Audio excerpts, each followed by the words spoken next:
What practices best support students from historically marginalized communities?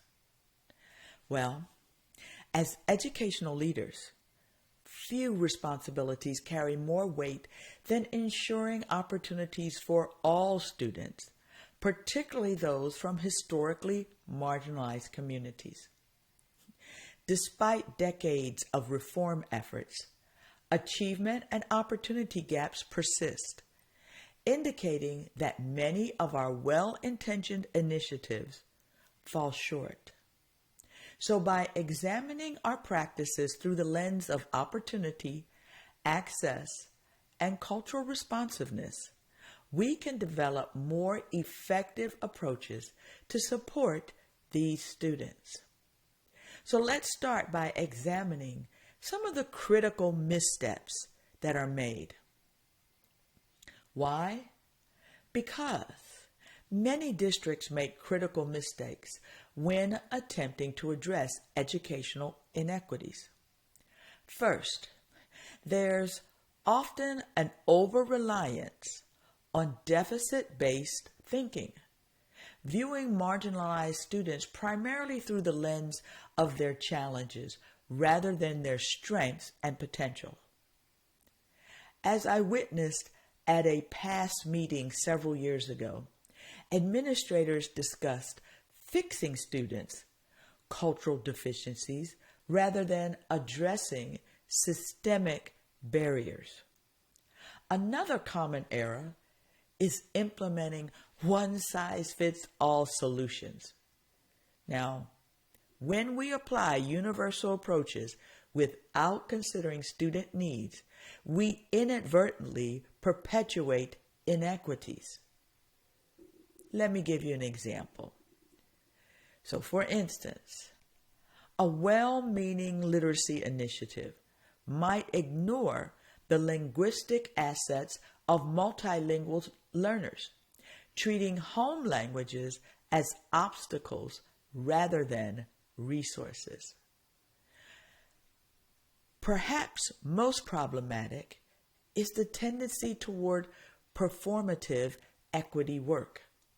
Initiatives that look good on paper, but really lack depth, commitment, and sustainability. You see, many districts proudly announce new programs while failing to address underlying policies that disproportionately impact marginalized students, such as disciplinary practices or tracking systems. So we've looked at some of the missteps. Let's now move to transforming our mindset. You see, supporting marginalized students effectively begins with transforming our mindset.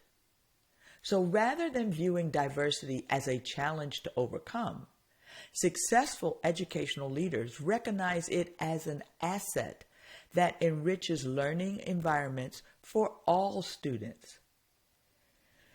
This asset-based perspective requires us as the educational leaders to examine our own biases and preconceptions. As educator Gloria Ladson-Billings notes, culturally responsive teaching isn't just about acknowledging differences, but leveraging them to create more dynamic learning opportunities. Additionally, we must shift from viewing equity as a separate initiative to recognizing it as the foundation of all educational decisions. When equity becomes the lens through which we view curriculum, instruction, assessment, and policy, we create systemic change rather than isolated interventions. So, what are some practices we can put in place? Well, let's talk about 5 high-impact practices. You see, research consistently demonstrates several high-impact practices for supporting marginalized students. So the first strategy is culturally responsive curriculum and pedagogy. So that's where we're going to implement a curriculum that reflects students' cultural backgrounds and experiences. This will increase engagement and achievement. This means going beyond token inclusion to fundamentally reimagining what and how we teach. For example, incorporating text by authors representing various cultures and perspectives allows students to see themselves in the curriculum. The second strategy is authentic family and community engagement. So what does that mean? Well, it means having meaningful partnerships with families and communities, which will create robust support systems for students. Now, this requires moving beyond the traditional parent-teacher conferences, which are still very important, to developing reciprocal relationships that honor families' knowledge, experiences, and aspirations. Schools with strong community connections report higher student achievement and increased family satisfaction. The third strategy is representative and well-supportive staff. You see, students benefit when they see themselves reflected in their educators. Districts should prioritize recruiting and retaining diverse staff that are highly qualified while ensuring all educators receive ongoing professional development in culturally responsive practices. Why is this important? Because research shows that having just one teacher of a different background can significantly impact a student's educational trajectory. Therefore, having a teacher that has a similar background can enhance that student's academic performance. The fourth strategy is resource distribution.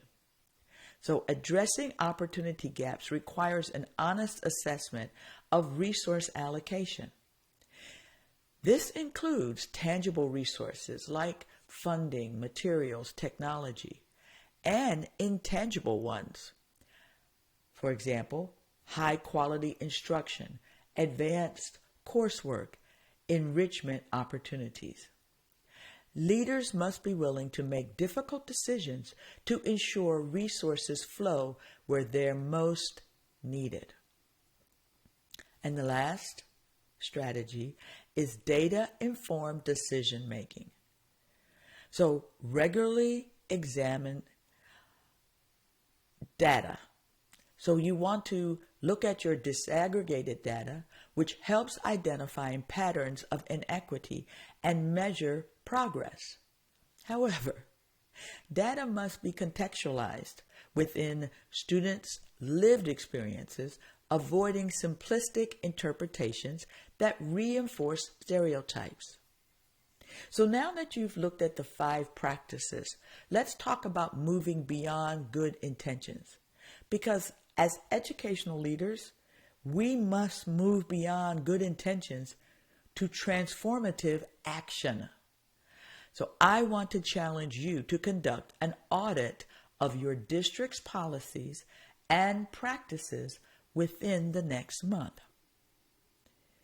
Identify one policy that disproportionately impacts marginalized students and develop a concrete plan to revise it with input from affected communities. You may want to form a committee that includes students, families, and community representatives. Give them meaningful authority to influence district decisions. I also want you to commit to ongoing professional learning focused on culturally responsive leadership, and hold yourselves accountable by sharing your goals publicly. Remember, supporting marginalized students isn't just about closing gaps. It's about creating schools where each child thrives because of their unique identity, not despite of it. Our students deserve nothing less than our full commitment to this work.